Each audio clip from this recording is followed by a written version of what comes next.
অন্তর্বর্তী সরকারকে সমর্থন করলেও নির্বাচন নিয়ে ষড়যন্ত্র বিএনপি মেনে নেবে না, এমন মন্তব্য করেছেন দলটির চেয়ারপারসনের উপদেষ্টা জয়নাল আবদীন ফারুক।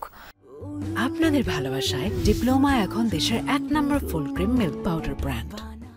শুক্রবার দুপুরে জাতীয় প্রেস ক্লাবের সামনে মুক্তিযুদ্ধের প্রজন্মের আয়োজনে অবিলম্বে জনপ্রতিনিধিদের হাতে ক্ষমতা হস্তান্তর ও রমজানের আগে দ্রব্যমূল্য নিয়ন্ত্রণের দাবিতে এক নাগরিক সমাবেশে তিনি কথা বলেন। আওয়ামী লীগের এমপি, মন্ত্রী ও ছাত্র আন্দোলনে গুলি চালানো পুলিশদের গ্রেফতার না করার সমালোচনা করে বলেন, অন্তর্বর্তী সরকার দায়িত্ব পালনে ব্যর্থ হোক তা বিএনপি চায় না। ষড়যন্ত্র করে নিত্যপণ্যে দাম বাড়ানোর চেষ্টা চলছে মন্তব্য করে বলেন, জনগণের সরকার ক্ষমতায় এলে দ্রব্যমূল্যের সিন্ডিকেট থাকবে না।